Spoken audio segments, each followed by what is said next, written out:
La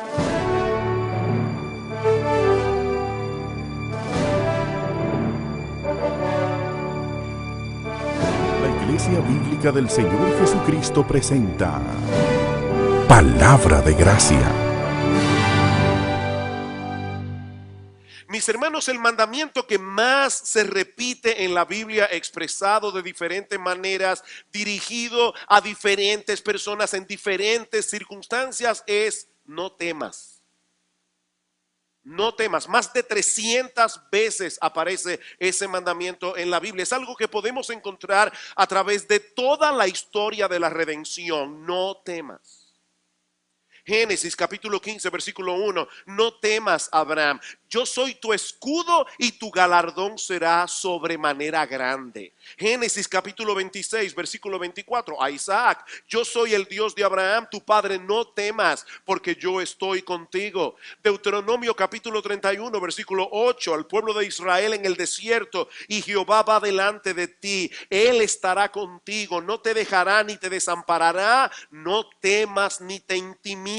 Josué capítulo 1 versículo 9: a Josué obviamente: mira que te mando que te esfuerzo y seas valiente, no temas ni desmayes, porque Jehová tu Dios estará contigo en donde quiera que vayas. Juan capítulo 14 versículo 27, hablando Jesús con los discípulos: la paz os dejo, mi paz os doy, yo no os la doy como el mundo la da, no se turbe vuestro corazón ni tenga miedo. Y así pudiéramos continuar citando versículo tras versículo de las Escrituras, donde encontramos la misma exhortación de parte de Dios a su pueblo: no tengan temor, no se intimiden, no se amedrenten. El Señor sabe que el mundo en el que nosotros vivimos está lleno de amenazas y que nuestros corazones tienden a llenarse de temor, tienden a llenarse de ansiedad cuando nosotros pensamos en todas las cosas que pudieran llegar a sucedernos en el futuro. Y ahora que estamos al inicio de un nuevo año, este es un buen momento para recordar el cuidado paternal de Dios sobre cada instante, sobre cada circunstancia de nuestra vida. Mis hermanos, si algo nosotros podemos estar, de algo podemos estar completamente seguros en cuanto al 2014, es que nosotros no tenemos la menor idea de los problemas que vamos a tener que enfrentar. Nosotros no tenemos la menor idea de las decisiones que vamos a tener que tomar. Nosotros no sabemos cuáles son las encrucijadas en las que nos veremos durante todos estos meses. Por supuesto, tampoco sabemos cuáles son las bendiciones que vamos a recibir. Y uno de los antídotos más eficaces que nosotros podemos aplicar para que nuestros corazones no se llenen de temor, no se llenen de ansiedad ante ese abanico de posibilidades tan amplio que nosotros tenemos delante de nosotros, es esta verdad de las Escrituras expresada por David en el Salmo 31 en una forma tan sencilla: en tu mano están mis tiempos. En tu mano están mis tiempos. Cuando David escribió este salmo, es obvio que había vivido mucho y que había sufrido mucho. Y eso lo podemos ver claramente en el Salmo. Había vivido mucho, había sufrido mucho. En el versículo 2 él dice que él ha venido a ser como un vaso quebrado. Y otra versión de la Biblia dice como una vasija hecha a pedazos. Así se sentía David. Yo no sé cómo te sientes tú al inicio del 2014. Pero David se sentía completamente quebrantado. Yo estoy como una vasija hecha a pedazos. Pero a pesar de todas las dificultades que David había tenido que atravesar a lo largo de su vida, sobre todo en los últimos años, él sabía que podía descansar plenamente en ese Dios todopoderoso y fiel, en ese Dios lleno de bondad y de misericordia que cuida y protege a cada uno de los suyos como a la niña de sus ojos. A cada uno de los suyos. Queridos hermanos, nuestras vidas no están en las manos de un ángel, no es del arcángel Gabriel, no es en la mano de un serafín. Nuestras vidas no están en las manos de las personas que nos rodean o en las manos del destino. De hecho, a final de cuentas, nuestras vidas ni siquiera están en nuestras manos porque hay muchas cosas que inciden en nuestras vidas de las que nosotros no tenemos ningún control. ¿O no es así? Es en la mano de Dios que están nuestros tiempos. Y lo que yo quiero que veamos en esta mañana es el alcance de ese cuidado de Dios, por un lado. En otras palabras, ¿qué tanto de nuestra vida está en las manos de Dios? Y luego que veamos eso, yo quisiera detenerme a considerar, en segundo lugar, cómo nosotros podemos hacer uso de esta enseñanza de las Escrituras ante la perspectiva de un nuevo año que por lo menos desde nuestro punto de vista es incierto. No es incierto para Dios, pero desde nuestro punto de vista, mis amados hermanos, este año es incierto. Así que la primera pregunta que yo quiero responder es, ¿qué tanto de nuestra vida está en las manos de Dios? ¿Es un 50%? ¿Es un 70%? Podemos decir, bueno, yo estoy tranquilo porque sé que por lo menos el 90% de mi vida está en las manos de Dios. ¿Hasta dónde llega, mis amados hermanos, el cuidado paternal de Dios? Bueno, David dice, en tu mano están mis tiempos. Y esta palabra tiempo aquí engloba todos los eventos, todas las circunstancias de nuestra vida. Es por eso que la Nueva Versión Internacional traduce este versículo, mi vida entera está en tus manos. Mi vida entera está en tus manos. Eso incluye tu familia, eso incluye el tiempo y el lugar de tu nacimiento con toda la carga genética y cultural que eso implica. Dice David en el Salmo 139, versículo 13, porque tú formaste mis entrañas, tú me hiciste en el vientre de mi madre. Y luego en el versículo 16 añade, mi embrión vieron tus ojos y en tu libro estaban escritas todas aquellas cosas que fueron luego formadas sin faltar una de ellas. Tal vez tú eres una de esas personas que le hubiera gustado nacer con otro apellido, o haber tenido otro nivel socioeconómico, o que tu apariencia física fuera diferente en algún sentido. Pero mi amado hermano, mi amada hermana, todo eso fue determinado soberanamente por Dios antes de que tú nacieras.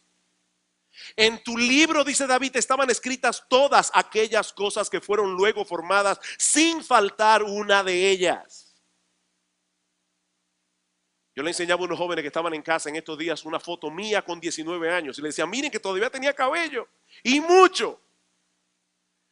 Pero Dios había determinado que a partir de ese momento los cabellos de mi cabeza iban a comenzar a caer. Dios determinó eso genéticamente.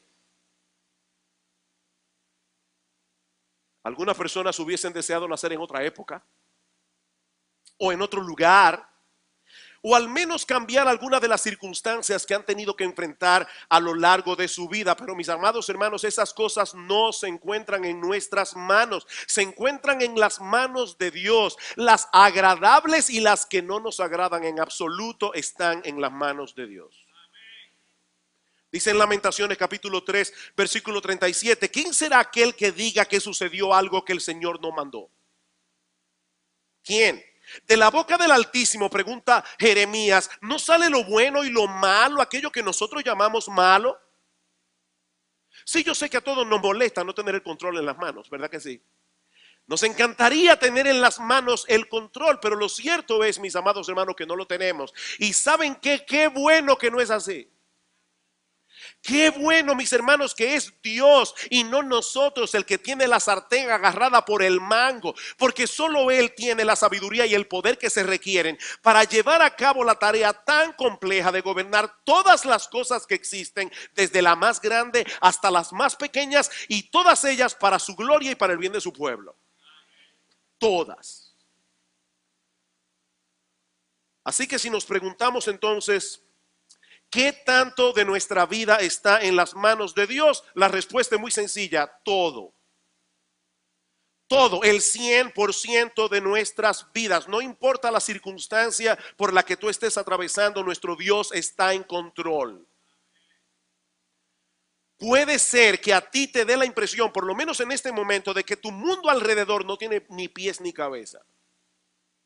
A ti te da la impresión. Pero es una impresión equivocada. Nuestro Dios está en control. Mis amados hermanos, Él sabe lo que Él está haciendo, aunque nosotros no podamos entenderlo.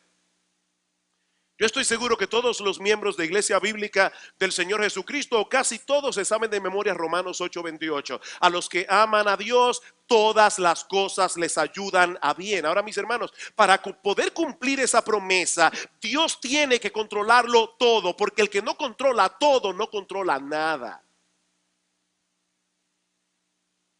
Un vómito de un muchacho puede hacerte perder una cita importante. Un vómito, un dolor de cabeza, un virus gripal, una tontería. El que no lo controla todo, no controla nada. Dios puede decirnos y prometernos: el que me ama a mí, todas las cosas le ayudan a bien, porque Él tiene un control absoluto sobre todas las cosas que Él creó. Nada ocurre sin la voluntad de Dios. Él es soberano. Él es todopoderoso. Ahora, permítame ser todavía un poco más específico y considerar algunas de las circunstancias de la vida que están en las manos de Dios, aunque a veces no nos parece que es así. Y aquí voy a tomar prestado 4 encabezados de Octavio Winslow, un pastor del siglo XIX que predicó del Salmo 31:15.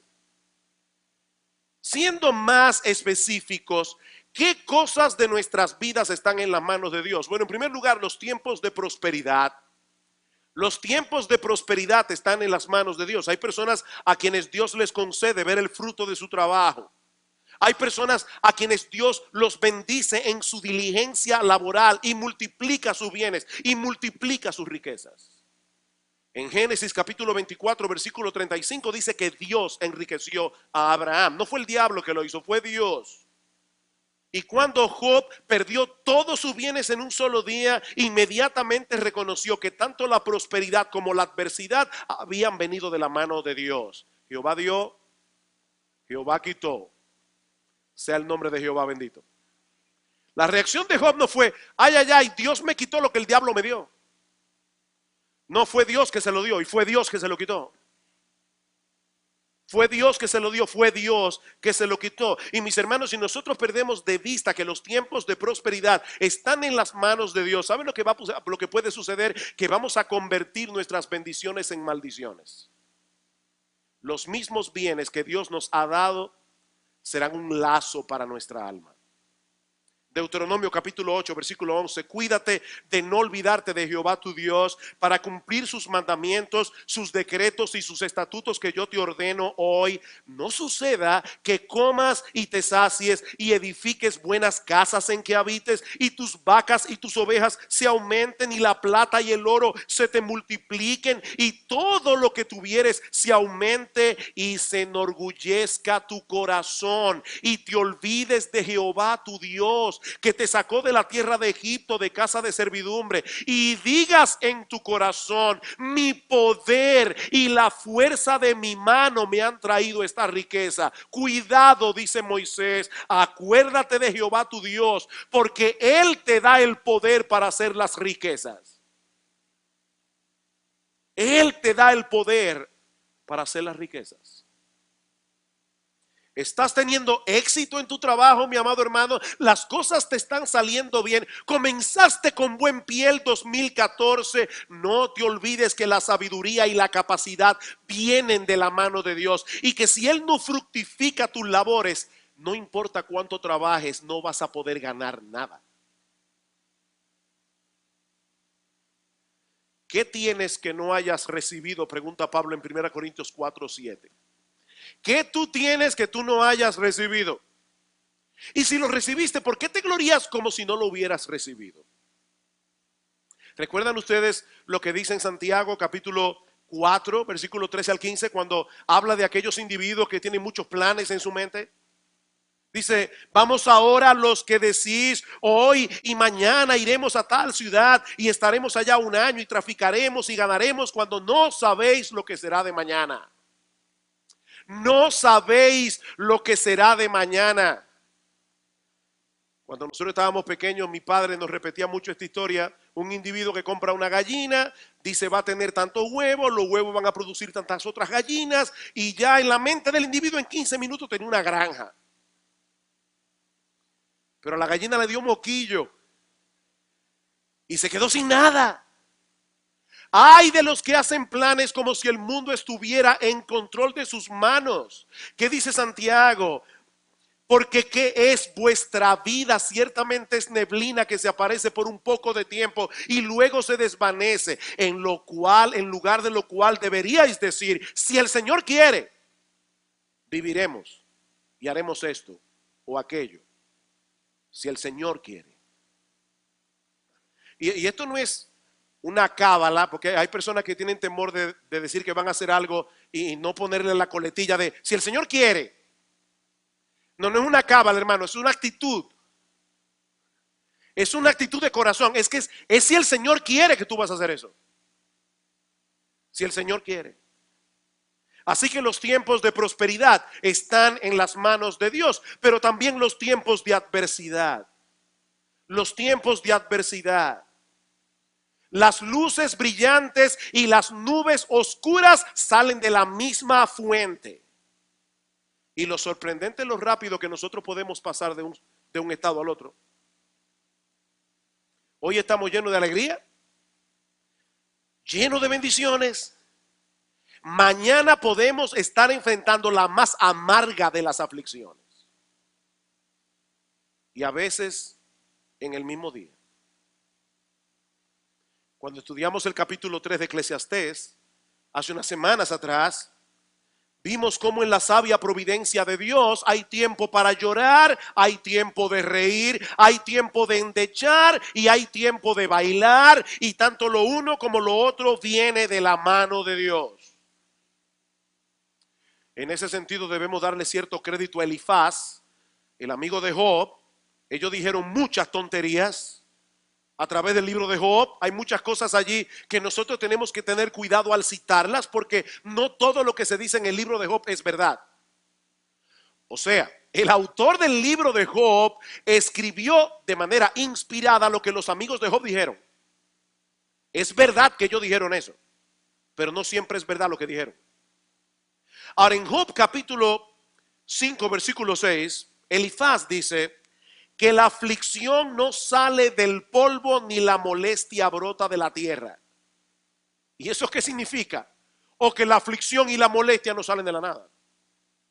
No salen de la nada. Por supuesto, él estaba implicando erróneamente que los sufrimientos de Job eran una prueba inequívoca de que Job había pecado. Job, tú debes examinar tu vida. Algo malo hiciste tú. Porque en la mentalidad de los amigos de Job, cada cosa mala que viene a nuestra vida es producto de algún pecado. Y eso no es lo que la Biblia enseña. Ahora hay algo en lo que Elifaz tenía razón. La aflicción y la molestia no surgen de la nada. Ambas fueron decretadas por Dios. Aunque es muy probable que lleguen a nuestras vidas a través de agentes humanos. Y por eso a veces nosotros no miramos a Dios, miramos al agente humano que nos ha causado el problema. Pero al final de cuentas, mis amados hermanos, esos agentes humanos a través de los cuales llegan los problemas a nuestras vidas, esos agentes humanos son responsables de sus acciones, pero ellos no pueden hacer absolutamente nada fuera del decreto divino. Mis hermanos, ¿qué pudo ser más injusto y más pecaminoso que el hecho de haber condenado a Jesús a morir crucificado? En toda la historia humana nunca ha habido ni lo habrá un veredicto más absurdo que el de Pilato en aquel día. ¿Cuál fue el veredicto de Pilato? Jesús es inocente pero debe morir. Y vamos a soltar en cambio a Barrabás. Pero ¿qué dice en Hechos capítulo 4 versículo 27? Porque verdaderamente se unieron en esta ciudad contra tu santo hijo Jesús, a quien ungiste Herodes y Poncio Pilato con los gentiles y el pueblo de Israel, para hacer cuanto tu mano y tu consejo habían antes determinado que sucediera. Pregunta, mis hermanos, ¿fueron Herodes, Pilato, los líderes religiosos del pueblo de Israel, fueron responsables por su pecado? ¿Pagarán ellos delante de Dios por su pecado? Sí, pero su actuación no tomó a Dios desprevenido. Más aún, Dios había decretado dejarlos seguir el curso de su maldad, porque siguiendo el curso de su maldad, estas personas iban a llevar a cabo el plan redentor de Dios. ¿Quién entiende eso? Por eso es que Pablo, en Romanos capítulo 11, versículo 32, luego de haber explicado todo lo que es el evangelio y todos los elementos conectados con el evangelio, ¿cómo termina Pablo ese capítulo 11 de Romanos? Oh, profundidad de las riquezas de la sabiduría y de la ciencia de Dios, cuán insondables son sus juicios e inescrutables sus caminos, porque ¿quién entendió la mente del Señor? ¿Quién? ¿Tuvo Dios algún consejero celestial? ¿O quién le dio a él primero para que le fuese recompensado? Pregunta Pablo. Nadie, porque de él y por él y para él son todas las cosas. A él sea gloria por los siglos. Amén. No podemos saber de antemano cuáles son las copas de aflicción que tendremos que beber en el 2014. De que vamos a sufrir, vamos a sufrir. La Biblia dice, el Señor Jesucristo, en el mundo tendréis aflicción. Así que mi hermano, en buen dominicano, eso no te lo despinta a nadie, ni a ti ni a mí. Nosotros no sabemos lo que vamos a sufrir en el 2014.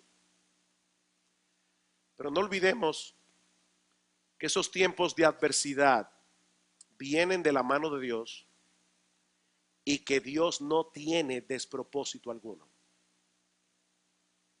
Dios no tiene despropósito alguno.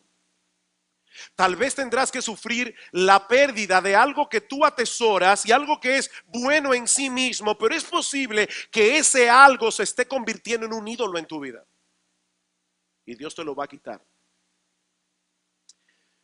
Tal vez tendrás que pasar por intensos periodos de soledad en el 2014. ¿Sabes para qué? Tal vez para que puedas disfrutar más plenamente de la presencia de Dios. Es posible que el Señor quiera enseñarte en el 2014 a ser más paciente. Y cuidado con pedir paciencia. Debemos pedir paciencia. Pero todos aquí sabemos cómo es que Dios se las arregla, ¿verdad? Para producir paciencia. La prueba de vuestra fe produce un carácter aprobado, dice la Biblia. Y una de las cosas que produce es paciencia. Es posible que Dios quiera ponerte en disyuntivas donde te enseñe a depender más de Él en oración. Yo no sé cuáles pueden ser todos los propósitos de Dios. Hablando de la aflicción que tuvieron que atravesar durante su ministerio en Asia, Pablo dice en 2 Corintios capítulo 1 versículo 9 que Dios los había colocado en una situación extremadamente angustiosa, a tal punto, dice Pablo, que perdimos toda esperanza de conservar la vida. ¿Y todo eso para qué? Para que no confiásemos en nosotros mismos, dice Pablo, sino en Dios que resucita a los muertos. Dios quería cuidar a Pablo. Dios quería que Pablo no confiara en sí mismo. Los tiempos de prosperidad, los tiempos de adversidad están en las manos de Dios. Pero ahora voy a decirles algo todavía más extraño. Los tiempos de tentación, los tiempos de lucha espiritual también están en la mano de Dios. Ese es uno de los aspectos de la vida cristiana que más turbación y temor produce en el corazón de un verdadero cristiano. Nosotros no sabemos cuáles serán las tentaciones que tendremos que enfrentar en los próximos meses, pero algo sí podemos saber con toda certeza, mis hermanos: seremos tentados y en ocasiones tendremos que atravesar por periodos de intensa lucha espiritual. Pablo habla del día malo. El día malo. Son periodos de tentaciones inusuales. Pero dice la Escritura en 1 Corintios capítulo 10 versículo 13 que no nos podrá sobrevenir ninguna tentación que no sea común a los hombres y que fiel es Dios que no os dejará ser tentados más de lo que podéis resistir, sino que dará también juntamente con la tentación la salida para que podáis soportar. Ya hay un cúmulo de tentaciones que vendrán a tu vida durante el 2014. ¿Saben qué, mis amados hermanos? Ya Dios preparó la salida para cada una de ellas. Ya Dios preparó la salida. Los tiempos de tentación están en las manos de Dios. Él no tienta a nadie. Santiago capítulo 1 versículo 13. Dios no puede ser tentado por el mal, ni Él tienta a nadie. Pero mis hermanos, ninguna tentación viene a nuestras vidas hasta que no haya sido primero supervisada y permitida por Dios. Él no nos dejará ser tentados más allá de lo que podemos resistir. ¿Qué implica eso? Que nada puede tocar a un hijo de Dios a menos que Él lo permita. Si va a venir una tentación a tu vida que ya Dios sabe de antemano que tú no vas a poder soportarla, Dios la quitará de tu camino.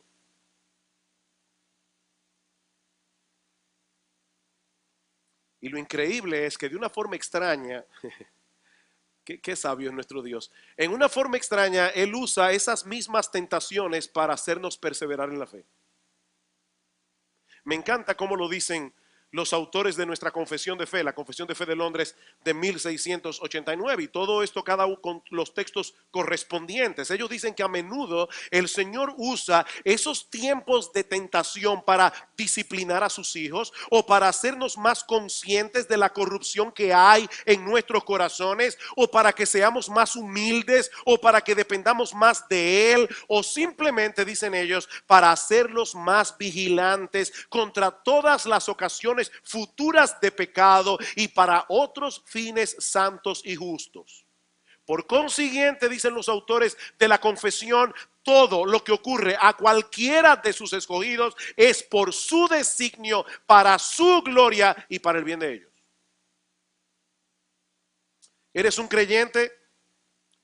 Tú estás sostenido por la mano de Dios. Cuando termine el 2014, no importa cuántas tentaciones tú tengas que enfrentar, vas a seguir exactamente en el mismo lugar, sostenido por la mano de Dios. Mis ovejas oyen mi voz y yo las conozco y me siguen, y nadie las puede arrebatar de mi mano, dice Cristo. Nadie. Pero hay un aspecto más que debemos señalar en este punto. Y es que el tiempo de la muerte también está en la mano de Dios. El tiempo de la muerte está en las manos de Dios. En Job 14:5 dice que los días de cada hombre están determinados y el número de sus meses está cerca de ti. Le pusiste límites de los cuales no pasará. Ninguno de nosotros puede estar seguro de que estará aquí en diciembre del 2014. Ninguno. Pero de lo que sí podemos estar seguros es de que nadie se irá antes de tiempo.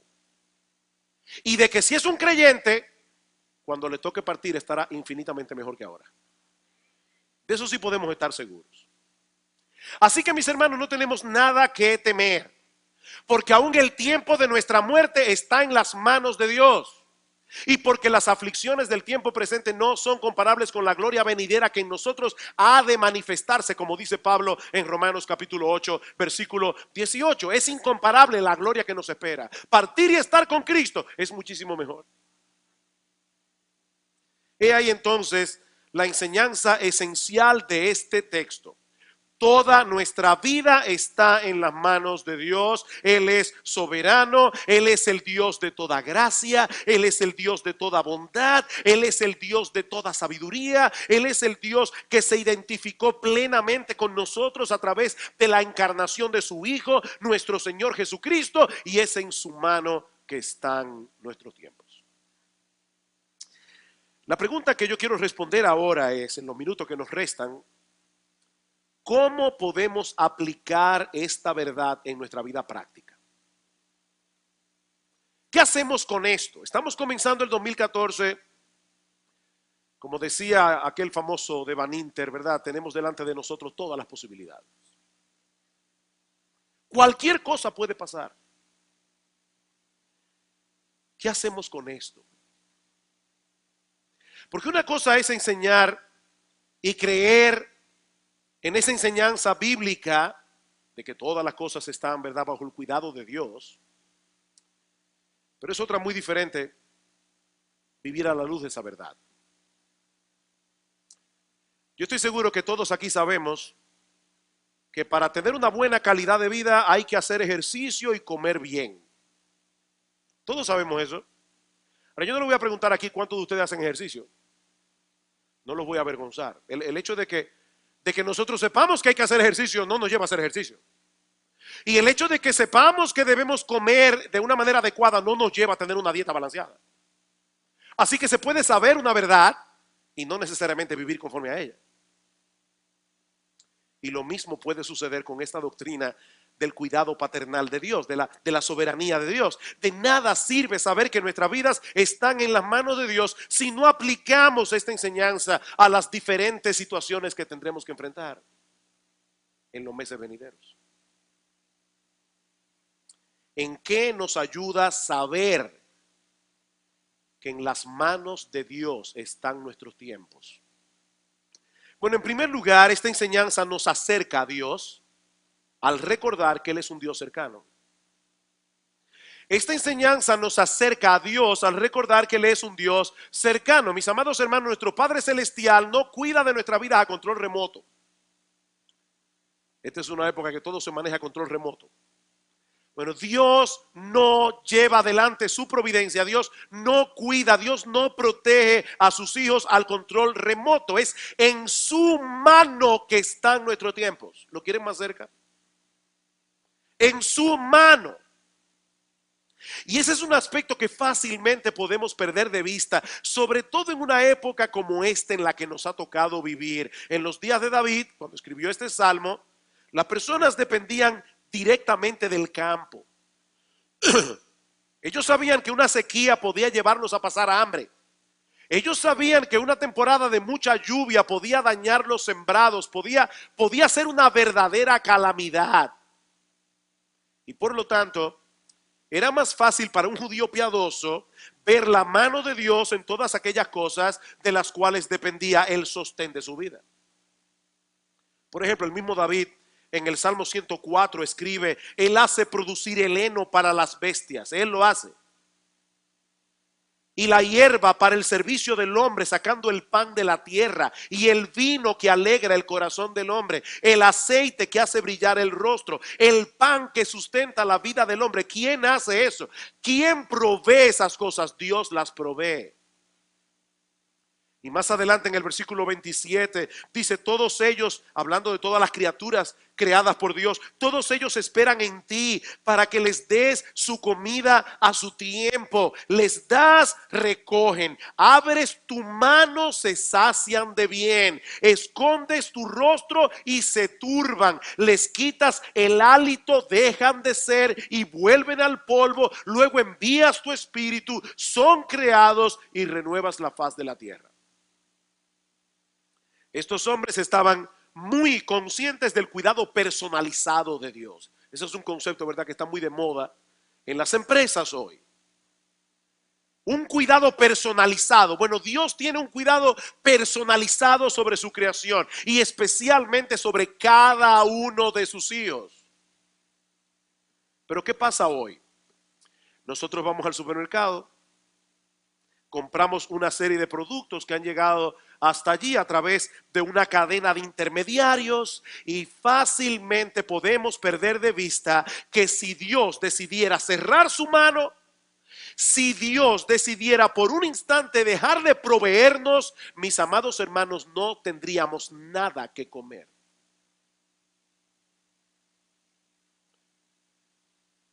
Lo que David dice en el Salmo 104 sigue siendo verdad en el día de hoy. Tú dependes de la mano de Dios. Tú dependes de la mano de Dios día tras día. Señor, nosotros debemos orar al Señor exactamente como el Señor nos enseñó a orar. Danos el pan de cada día.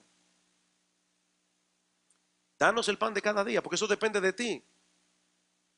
Mis hermanos, nuestro Dios es un Dios cercano. Él está atento a cada uno de sus hijos en una forma especial. Mira, mi hermano, si tú fueras el único creyente, el único cristiano sobre la faz de la tierra, Dios no tendría más cuidado de ti que el que tiene ahora cuidando a millones. No sé si se entendió ese concepto, pero si tú fueras el único creyente, no hubiera otro creyente en la tierra, Dios no estaría más atento a ti que lo atento que Él está ahora, cuidando a millones. Porque Él es omnipresente, Él es omnisciente. Él puede cuidarlos a todos como si fueran los únicos, al mismo tiempo. ¿Y sabes lo que ocurre cuando nosotros tenemos esa perspectiva de un Dios cercano? Que eso nos anima a acercarnos a Él. Eso nos anima a acercarnos.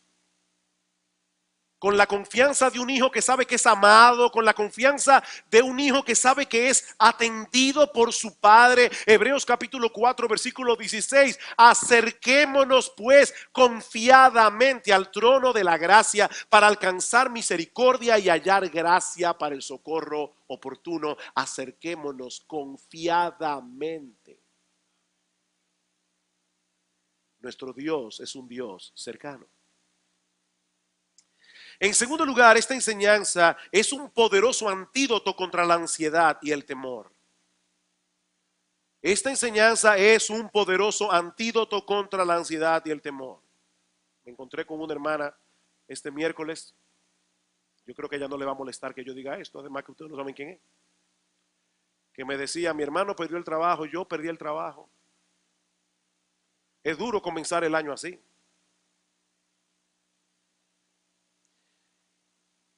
Hermanos, son muchas las cosas que pudieran suceder a lo largo del 2014. Muchas. Pero en las manos de Dios están nuestros tiempos. No en las manos del destino. De un destino ciego y antojadizo. Hablando del cuidado paternal de Dios sobre los suyos, dice el Señor Jesucristo en Mateo 10:29, ¿no se venden 2 pajarillos por un cuarto? Con todo, ni uno de ellos cae a tierra sin vuestro Padre. En el tiempo del Señor, los gorriones se vendían al equivalente de 2 por 1 centavo. Eso es lo que significa el texto. 2 pajarillos, 2 gorriones por un cuarto. Un cuarto era una 12ª parte de un denario, y un denario era lo que una persona ganaba al día en aquellos días. Y a pesar de eso, dice el Señor, ningún gorrión puede morir sin el consentimiento de Dios. ¿Y qué de nosotros?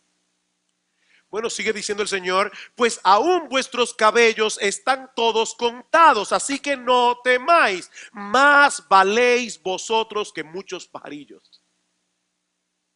No temáis. No permitan que sus corazones se llenen de ansiedad. De hecho, en el Salmo 31, cuando Marcos lo leyó, noten cómo dice en el versículo 14, luego de hablar de todas las aflicciones que David venía enumerando en el Salmo, mas yo en ti confío, oh Jehová, digo, tú eres mi Dios. David se recordaba a sí mismo, tú eres mi Dios y en tu mano están mis tiempos. El Señor tiene cuidado aún de cada uno de nuestros cabellos. Solo por el hecho de ser el cabello de uno de sus hijos. Y ahora el Señor pregunta, ¿por qué tenemos temor? Y me encanta cómo Cristo dice, no se venden 2 pajarillos por un cuarto, y con todo ni uno de ellos cae a tierra sin qué, sin vuestro Padre. Él no es el Padre de los gorriones, Él es vuestro Padre. Él es nuestro Padre.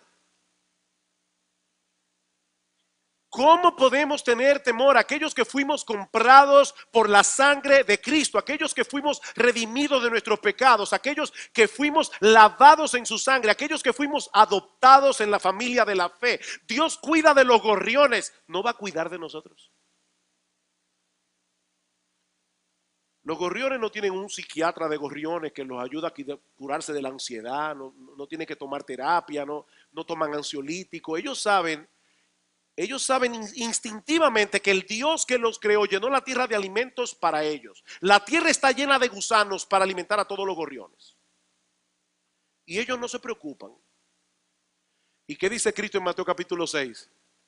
No os afanéis por vuestra vida, que habéis de comer, que habéis de beber o que habéis de vestir. ¿No es la vida más que el alimento y el cuerpo más que el vestido? Mirad las aves del cielo, dice el Señor, que no siembran, ni ciegan, ni recogen en graneros. Ellas no tienen una cuenta de gusano, por si acaso. Tú sabes que la cosa se puede poner dura en el 2014. No. Ellas no pasan trabajo. Ellas saben que Dios las cuida, que Dios las protege. No estéis ansiosos, dice Cristo. Déjenle eso a los paganos que no conocen a Dios. Vuestro Padre sabe de qué cosas tenéis necesidad antes de que vosotros le pidáis. ¿Por qué tenéis temor? Es interesante notar que muy probablemente cuando Cristo estaba en la cruz del Calvario, Él estaba pensando en el Salmo 31. ¿Se dieron cuenta de eso? Cuando Marcos leyó el Salmo. En Lucas capítulo 23, versículo 46, Jesús ora usando precisamente el Salmo 31:5. En tu mano encomiendo mi espíritu. Así que es muy probable que el Señor Jesucristo enfrentara la cruz pensando en el Salmo 31. Mi amado hermano, tú puedes enfrentar el 2014 recordando que en la mano de Dios están tus tiempos. En tercer lugar, esta enseñanza nos mueve a esforzarnos en el cumplimiento de nuestros deberes y responsabilidades. Esta enseñanza nos mueve a esforzarnos en el cumplimiento de nuestros deberes y responsabilidades. Algunos pudieran pensar que esta doctrina bíblica es un incentivo para el fatalismo, es un incentivo para la vida despreocupada. Si Dios está en control, entonces no importa lo que yo haga o deje de hacer, será lo que será. No, mis hermanos, porque el Dios que tiene el control de todas las cosas también decretó los medios a través de los cuales las cosas habrán de suceder. Y nosotros somos responsables. Dice John Piper, si Dios predestinó que yo muriera por una herida de bala, entonces no moriré si la bala no es disparada. Si Dios predestinó que yo fuera sanado por una cirugía, entonces si no hay cirugía no seré sanado. Pastor, eso es un misterio, yo lo sé. Pero a nosotros no se nos pide que desentrañemos el misterio de la soberanía de Dios por un lado, la responsabilidad humana por el otro. Pero el hecho de saber que las cosas no se mueven al garete, sino bajo el cuidado paternal de un Dios sabio y todopoderoso, debe ser un incentivo para la acción, no para la despreocupación. Cuando los hijos de Israel tuvieron que enfrentarse en batalla contra los sirios y contra los amonitas, los dos generales del ejército de David, que eran hermanos, Joab y Abisai, ¿qué se dicen el uno al otro? En 2 de Samuel capítulo 10, esfuérzate y esforcémonos por nuestro pueblo y por las ciudades de nuestro Dios, y haga Jehová lo que le pareciera. Él se amparó en la doctrina de la soberanía de Dios para luchar con todas sus fuerzas a favor de su pueblo. Filipenses 2:12. Por tanto, amados míos, como siempre habéis obedecido, no como en mi presencia solamente, sino mucho más ahora en mi ausencia, ocupaos en vuestra salvación con temor y temblor. ¿Por qué? Porque Dios es el que en vosotros produce así el querer como el hacer por su buena voluntad. El pueblo que conoce a su Dios se esforzará y actuará, dice en Daniel capítulo 11, versículo 32. Pero al mismo tiempo esta enseñanza, en cuarto lugar, nos mueve a depender enteramente del Señor en la medida en que nos envolvemos en el cumplimiento de nuestros deberes y responsabilidades. Esta enseñanza nos mueve a depender enteramente del Señor en la medida en que nos envolvemos en el cumplimiento de nuestros deberes y responsabilidades. Yo supongo que muchos aquí ya trajeron a sus mentes el Salmo 127:1. Si Jehová no edificare la casa, en vano trabajan los edificadores. Si Jehová no guardare la ciudad, en vano vela la guardia. La enseñanza de este texto es muy simple. Si no es Dios el que edifica la casa, al final de cuentas, el trabajo que hagas edificando será en vano. Y lo mismo ocurrirá si no es Dios el que vela la ciudad. Así que la edificación de la casa y el cuidado de la ciudad, en última instancia, dependen de Dios, pero tú debes guardar y tú debes edificar. Esa es tu responsabilidad. Poniéndolo de otro modo, es Dios el que edifica, es Dios el que vela, pero nosotros no somos meros espectadores en el proceso. No somos meros espectadores, tenemos un trabajo que hacer. De lo contrario, la casa no será edificada ni estará segura. Como dice Jerry Bridges, somos totalmente responsables y somos totalmente dependientes. Totalmente responsables y totalmente dependientes. Tú no tienes trabajo, tu trabajo es buscar trabajo. Y vas a confiar en que Dios te va a proveer, vas a confiar en la soberanía de Dios, vas a confiar en la buena mano de Dios. Pero mi amado hermano, mi amada hermana, tu trabajo es buscar trabajo. ¿Cómo se debe traducir eso en nuestras vidas? En una mayor conciencia de la necesidad que tenemos de orar. Orar sin cesar como individuos y como iglesia. Mis amados hermanos, una de las cosas que yo quisiera ver en la iglesia bíblica del Señor Jesucristo es una mayor conciencia de su membresía en lo que implica venir al culto de oración los miércoles. No confíen en sus pastores. Mis amados hermanos, no confíen en sus pastores. Nosotros no tenemos nada de poder ni para edificar las almas ni para salvar a los inconversos. No podemos. Tenemos que orar sin cesar. Esta mañana, de manera providencial, me cayó en las manos este pensamiento de John Piper. Uno de los mayores usos de Twitter y de Facebook será demostrar en el último día que la falta de oración no fue por falta de tiempo. Uno de los usos mayores de Twitter y de Facebook será demostrar en el último día que la falta de oración no fue falta de tiempo. Y yo creo que todos me entienden aquí, ¿verdad que sí? No, es falta de conciencia de la necesidad que tenemos de Dios. Finalmente, esta enseñanza es un llamado a los pecadores a que se reconcilien con ese Dios en cuya mano está su vida. Esta enseñanza es un llamado de Dios a los pecadores a que se reconcilien con ese Dios en cuya mano está su vida. Mi amigo, todo lo que nosotros hemos visto hoy es de gran consuelo, pero solo para los creyentes. No nos confundamos. Solo para los creyentes. Solo para aquellos que reconocen su pecado. Solo para aquellos que saben que son merecedores del infierno y de la ira de Dios. Solo para aquellos que saben que son impotentes para salvarse a sí mismos. Solo para aquellos que han venido a Cristo en arrepentimiento y fe. ¿Y sabes qué, mi amigo? Tu vida está en las manos de Dios. Tu vida también está en las manos de Dios. En el sentido de que tú no escapas a su control soberano.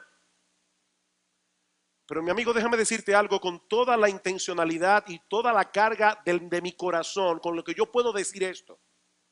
Lo peor que puede pasarle a una persona es caer en las manos de ese Dios sin haber arreglado tus cuentas con él.